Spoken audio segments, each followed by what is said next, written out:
안녕하세요. 결혼한 지 1년 만에 이혼을 하게 된 30대 여성입니다.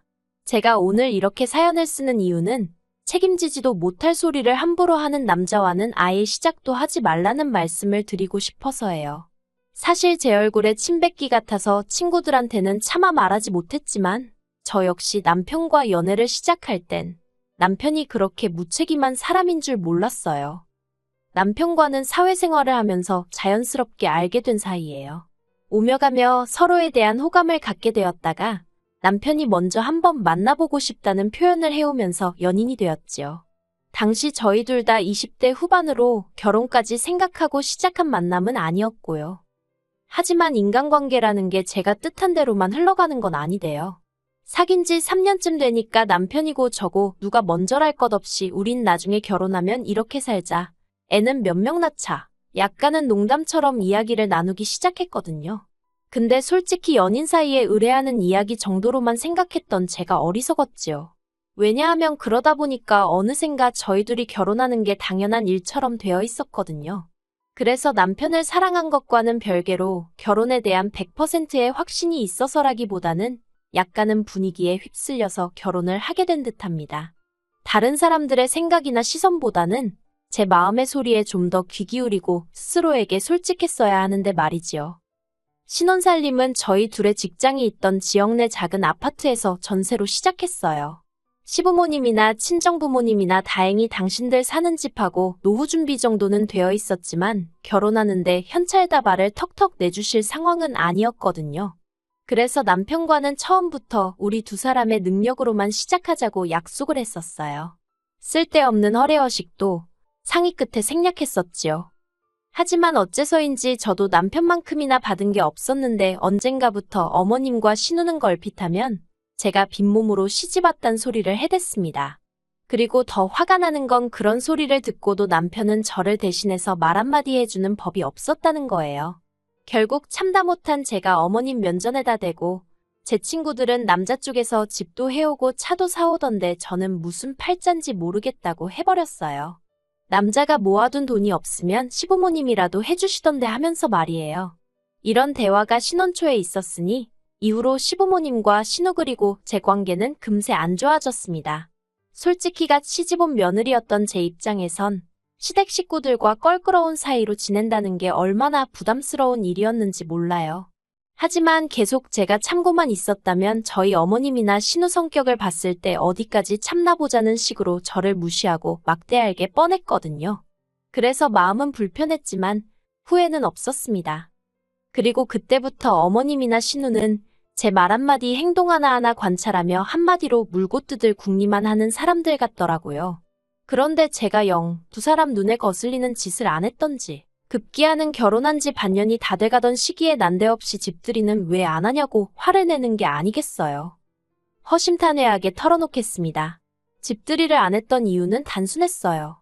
일단 저희 아파트는 지어진 지 30년 가까이 된 구축이었거든요. 그래서 벽이 무너졌거나 물이 안 나오고 그런 것은 아니었지만 어쨌든 요즘에 지어진 집들처럼 환하고 세련된 멋은 없었지요. 하지만 제 집도 아니고 전세였으니 답답하긴 했어도 제 생돈을 들여서 고치기는 그렇더라고요. 그래서 그나마 새로 한 것이라곤 도배밖에 없었고 상황이 그렇다 보니 좋은 가구를 들이기도 그렇더라고요.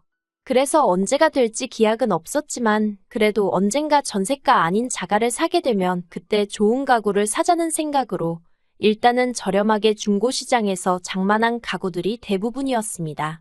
그렇다 보니 솔직히 살기야 살고 있어도 남을 불러서 자랑을 한다던가 그러고 싶은 마음이 없었네요. 한편 결국 남편이 저에게 통보하듯 집들이를 하기로 했다고 알려왔어요.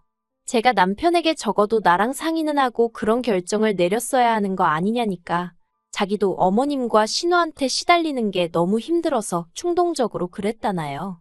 그리고는 어차피 한 번은 해야 할 것 같으니 좋은 마음으로 하잡니다.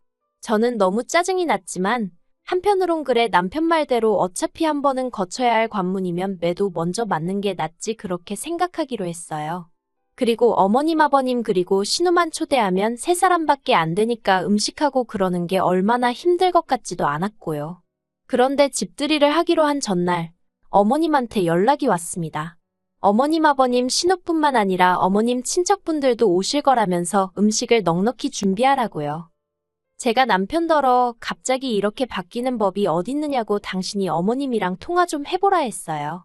그러자 남편은 자기가 통화하면 뭐가 달라지겠냐고 어머님 기분이나 상한다며 그냥 기왕 하는 거 좀 더 넉넉히 준비한다 생각하라대요. 하지만 말이 쉽지. 눈앞이 깜깜했지요.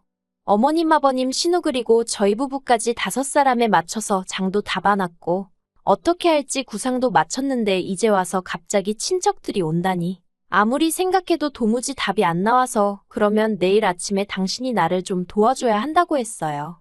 가서 부족한 재료도 사다 주고 잔심부름도 들어줘야 한다고요. 그랬더니 남편이 흔쾌히 알겠다고 하대요. 하지만 이튿날 아침 일어나니 남편은 벌써 어디를 갔는지 안 보였습니다. 비어있는 침대를 보니까 어찌나 열이 받던지 바로 전화를 했지만 받질 않더라고요. 어디 네가 이기나 내가 이기나 한번 해보자는 심정으로 5번을 내리 걸었는데도 안 받대요. 그리고는 11시가 다 되어서야 집에 왔는데 어딜 갔다 오느냐니까 밖에 날씨가 너무 좋아 보여서 뒷산에 갔다 왔답니다. 어처구니가 없고 남편이 어찌나 한심해 보이던지 제가 남편더러 장난하는 거냐고 쏘아붙였어요. 그랬더니 지금부터 도와주겠다나요? 저는 됐다고 남편에게 대꾸하곤 입고 있던 앞치마를 풀어서 남편 가슴팍에 집어던졌습니다. 그리고는 나머지는 당신이 알아서 하라고 했어요. 장봐오기부터 시작해서 밑준비까지 제가 다 했으니까 굽던지 찌던지 그건 당신이 알아서 하고 손님 맞이하라고요. 그러고 저는 제 핸드폰과 차키를 챙겨서 현관을 나섰습니다. 남편이 저더러 이렇게 해놓고 지금 어딜 가냐며 화를 내길래 나도 날씨가 너무 좋아 보여서 친정에 간다고 받아쳐버렸지요. 그리고는 저는 진짜로 친정에 갔어요. 사실 친정은 저희 집에서 차로 40분 거리로 그렇게 멀진 않았거든요. 하지만 결혼 후에는 특별한 이유 없이는 찾아가지 않았습니다. 친정 부모님도 각자 하시는 일이 있어서 바쁘시기도 했고 솔직히 결혼 후부턴 보통 힘들고 지칠 때마다 친정 생각이 많이 났는데 행여 친정 부모님이 속상해하실까봐 더 발걸음을 안 한 것도 있네요. 아무튼 그렇게 친정에 도착하니 친정어머니가 깜짝 놀라시면서 연락도 없이 무슨 일로 왔냐고 하셨습니다. 그런 친정어머니께 저는 그냥 엄마가 해주는 밥이 먹고 싶어서 왔다고 했어요. 하지만 그 말에 많은 뜻이 숨어 있다는 걸 굳이 설명하지 않아도 친정어머니는 바로 이해하시더라고요. 무슨 속상한 일이라도 있었냐면서 이야기해보라고. 그래서 그간 어머님이나 신우가 저에게 함부로 했던 것부터 시작해서 집들이 얘기까지 다 털어놓았습니다. 친정어머니는 한참을 말없이 듣고 계시더니 오늘은 어쨌든 왔으니까 좀 쉬다 가라 하셨어요. 저더러 잘했다 못했다 그런 말씀은 안 하셨고요. 그리고 한편 제 핸드폰은 불이라도 난 것 마냥 계속해서 전화벨이 울려대고 나중엔 문자가 폭탄처럼 오대요. 남편은 저더러 무책임하다. 일을 이렇게 벌려놓고 어쩔 셈이냐? 아주 혼자서 똥줄이 탔는지 난리가 났더라니까요. 그리고는 급기야 어머님으로부터 전화가 걸려왔습니다. 저더러 지금 당신 얼굴에 먹칠을 하려고 작정을 했냐면서 이게 무슨 짓거리냐고 화를 내시대요. 그래서 처음부터 집들이도 어머님하고 어머님 아들 둘이서 정한 일 아니냐고 왜 저한테 그러시냐 했어요. 그래도 제가 식사하실 수 있게 밑준비는 다 해놨으니 남편더러 차리게 하시란 소리도 했고요. 어머님이 저더러 하는 짓마다 마음에 안 든다고 하시던데 제가 차마 저도 어머님 하시는 행동 다 마음에 안 들어요 그 소리는 못했네요. 저는 저녁 8시가 다 되어서야 집으로 돌아갔습니다. 집에 도착하니 가관도 아니더라고요. 부엌은 엉망이 되어 있고 거실에서 뭘 했는지 장판도 여기저기 찍혀 있고 전세 끝나고 물어주고 나갈 생각에 벌써부터 머리가 지끈거리더라니까요. 그리고 그때 남편이 저를 보더니 진짜 이렇게 했어야 했냐입니다. 그래서 저도 남편에게 당신은 내 부탁을 귓등으로도 안 듣지 않았냐고 그래놓고 나에게 뭘 바라냐 했어요. 그러자 남편이 할 말이 없다면서 이렇게 제가 화를 낼 줄은 몰랐다고 미안하다 하대요. 솔직히 그 미안하단 말 한마디에 제 마음이 전부 다 풀리지는 않더라고요. 하지만 친정부모님이 하신 말씀도 있고 일을 더 키우고 싶지도 않아서 그 정도로 하고 넘어갔습니다. 그런데 이게 웬걸. 사람이 집어릇게 못 준다더니 또 무턱대고 일을 벌려놓고 저를 찾더라니까요. 지난달 어머님의 생신이었어요. 진작부터 남편과는 양가 부모님 생신은 각자 알아서 잘 챙기자는 쪽으로 이야기를 했었거든요. 그래서 친정 부모님 생신 때도 제가 주도하여 남편을 데리고 가서 밥 한 끼를 먹고 왔고요. 용돈도 재벌이에서 드렸어요. 하지만 그랬음에도 불구하고 친정 부모님이 그것만으로도 저희 부부에게 고맙다며 특히나 남편 생일 때는 정말 상다리가 부러지게 생일상을 차려주시대요. 필요한데 쓰라며 용돈도 50만 원이나 주셨고요. 솔직히 저야 시부모님으로부터 그런 대우를 받을 거란 일말의 기대조차 없었기에 남편이 저희 친정 부모님으로부터 받는 모든 것들이 부러웠어요. 서운하기도 했고요. 그런데 어머님의 생신이 돌아오자 아버님 때와 마찬가지로 외식을 하려고 했는데 남편이 집에서 생일상을 차려드리기로 했답니다. 그러면서 하는 말이 집들이 때 이후로 제가 어머님한테 점수가 많이 깎였대요. 그래서 자기가 일부러 제가 어머님 생신을 챙겨드리고 싶어 한다고 그랬다는 거예요. 황당해서 왜 없는 소리를 지어냈냐고 물었습니다. 그랬더니 안 그러면 도대체 어머님한테 언제 점수를 딸 생각이냐대요. 그놈의 점수 타령에 얼마나 짜증이 나던지. 저는 남편더러 나는 내가 하지도 않은 말로 점수를 따고 싶지도 않고 억지로 생신상을 차려드리기도 싫다 했습니다. 회사 일로 바쁘기도 하고 지난번에 집들이 음식 준비하면서도 정말 너무 힘들었다고요. 하지만 남편은 계속해서 그래도 자기가 해놓은 말이 있는데 그렇게 나오면 어떡하냐고 무조건 생일상은 차려야 한답니다. 어찌나 사람을 들들 볶는지 환장하겠더라고요. 그래서 제가 그러면 생일상 얘기 꺼냈을 때처럼 당신이 음식 해놓고 내가 했다고 해주면 되겠다고 했어요. 그렇게 내 점수가 걱정이 되면 그 정도 거짓말은 해줄 수 있는 거 아니냐고요. 그랬더니 남편이 자기더러 지금 어머님한테 거짓말을 하라는 거냐고 말도 안 된다고 절대 못한다 하대요. 그래서 제가 말이 안 되는 건 아냐고 그런 사람이 왜 가만히 있던 나를 팔아서 나를 난처하게 하느냐고 아무튼 나는 생신 파티인지 뭔지 못한다고 안 한다고 했어요. 그러자 남편은 제가 다른 사람 입장은 하나도 생각을 안 해준다며 점점 목에 핏대를 세웠습니다. 하지만 그런 남편에게 당하고만 있을 제가 아니었지요. 저는 남편더러 당신이야말로 내 입장이란 걸 신경이나 써본 적이 있냐고 소리를 질렀어요. 그리고 어머님 생신상 같은 소리 한다고 당신은 장인장모 생일 때 먼저 케이크라도 하나 사와봤냐? 말이라도 먼저 생신 축하드린다고 해봤냐 따졌네요. 어쩌다 처가에 가게 되면 도살장 끌려가는 소마냥 뒤에 따라와서 주는 밥이나 처먹고 말 한마디 없이 있다가 오는 게 전부면서 나한테 어떻게 어머님 생신 어쩌고 그딴 소리를 할 수 있냐고 염치라는 게 있긴 하냐고 정말이지 그간 마음에 쌓였던 이야기가 전부 다 쏟아져 나오더라니까요. 하지만 남편은 미안하다는 말은 고사하고 그래도 이번 생일상은 무조건 차려야지 안 차리면 가만 안 두겠답니다. 그리고 그때 제 머릿속에서 이성의 끈이라는 게 끊어지는 듯 했어요. 가만 안 둔다고 어떻게 할 건지 한번 두고 보자 했습니다. 그런데 남편은 제가 말만 그렇게 하고 생일상을 차릴 줄 알았나 봐요. 어림도 없었지요. 집들이 때 그렇게 사람이 싫은 티를 냈으면 지도 알아듣는 게 있어야지. 한번 얼렁뚱땅 넘어가줬더니 나를 물로 보나 싶대요. 그리고 마침내 어머님 생신날이었어요. 주말이기도 했고 그래서 오전 10시 반쯤 느지막이 일어나 커피도 내리고 토스트도 만들었지요. 그렇게 여유있고 한가한 시간을 보내고 있는데 머리가 떡이 된 남편이 안방에서 나오더니 저를 보고는 지금 몇 시인데 왜 아무것도 안 하고 그러고 있냐는 거예요. 내가 뭘 아무것도 안 하고 있냐고 지금 아침 먹는 거 안 보이냐 했습니다.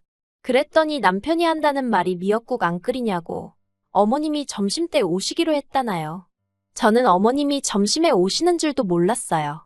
아무튼 제가 남편더러 그걸 아는 당신은 이제껏 잔 거냐고 자식이 돼서는 왜 그 모양이냐고 한마디 했네요. 이후로 빨리 뭐라도 하라고 저를 재촉하는 남편을 향해 당신이야말로 미역국이라도 끓이라고 한마디 했어요. 어머님 생신상은 순전히 당신 생각이었으니 당신이 처음부터 끝까지 책임지라고도 했지요.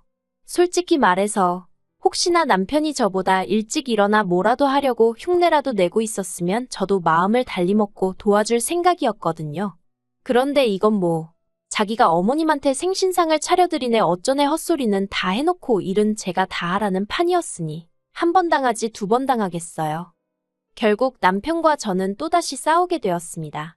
남편이 저더러 며느리돌이를 한 해 못한 해 해대길래 당신은 뭘 했냐니까 사위돌이라는 말은 없다면서 빈정거려요. 그래서 사위 노릇이라는 게 있다고 이 멍청한 인간아 하면서 당신은 우리 부모님 그러니까 장인 장모를 위해서 뭘 얼마나 했다고 나한테 이러냐고 한마디로 할 소리 안 할 소리 다 하면서 싸웠어요. 그리고는 고맙게도 남편이 먼저 이혼 이야기를 꺼내더군요. 한다는 말이 매사 따지고 들고 성 긋는 저 같은 여자랑은 못 살겠다나요. 어이가 없어서 남편더러 나야말로 뒷일은 생각도 안 하고 터진 입이라고 떠들어대는 당신 같은 남자랑은 못 살겠다 했습니다. 그러자 남편이 욕을 하면서 현관 밖으로 나가대요. 부부싸움만 했다 하면 그렇게 밖에 나가서 담배를 피는 습관이 있거든요. 이때다 싶어서 남편이 나가기가 무섭게 현관 보조키까지 전부 다 잠그고 안전고리까지 걸었습니다. 그리고 이내 남편이 돌아와서는 잠긴 현관을 발로 차고 난리가 났대요. 게다가 그새 시간이 흘러서 어머님 아버님의 신호까지 왔더라고요. 다들 이게 뭐하는 짓이냐며 저만 나쁜 인간으로 몰아가는데 정말 지긋지긋하더라니까요. 결국 남편과 저는 이혼을 했습니다. 남편도 저도 서로에게 정이 떨어진 상태였지만 이혼을 어떻게 할지 정할 때만큼은 의기투합이 잘 되대요. 어머님은 저더러 성격 이상자라며 저 때문에 당신 아들 이혼남 됐다고 저를 고소하시겠다 했어요. 그래서 하시라 했습니다. 그러면 저도 어머님과 신우의 억지와 시비 때문에 남편과 사이가 틀어져서 이혼까지 했다고 어머님하고 신우가 저희 가정을 파탄냈다고 똑같이 고소하겠다 했지요. 솔직히 변호사 말로는 소송으로 해도 제가 이길 건데 다만 같이 산 기간이 얼마 안 되니 위자료는 거의 못 받을 거다 했거든요. 이혼 후 저는 친정부모님과 다시 합가를 시작했어요. 그리고 아무렇지 않은 척하고 있지만 사실 이제 내가 이혼녀구나. 솔직히 그 생각만 하면 왠지 모르게 움츠러드네요. 그래도 저를 응원해주는 사람들이 더 많은 걸 알기에 힘내보려고 합니다. 한편 남편의 경우 들려오는 소식에 의하면 기어이 그 생각 없이 말하는 버릇 때문에 큰 코 다쳤더라고요. 이혼 이야기가 오가던 당시 남편은 자기가 곧 승진을 하게 되었다며 무척이나 거들먹거렸는데요. 알고 보니 승진을 할 예정도 아니었고 순전히 자기가 잘못된 몇 개 서류랑 사장이 다른 사람들하고 나눈 이야기를 엿듣고 그렇게 소문을 내고 다녔던 거더라고요. 근데 문제는 그 이야기가 사장 귀에 흘러들어가서는 사장이 남편더러 경거망동하는 것이 믿을 수가 없다며 오히려 좌천을 시켰다는 거예요. 솔직히 그 이야기를 들었을 땐 언젠가 그놈의 입 때문에 망할 줄 알았기에 놀랍지도 않았지만요. 하긴 이제 뭐 남남인데 무슨 상관이겠어요. 저는 저대로 제 앞가림이나 잘하렵니다.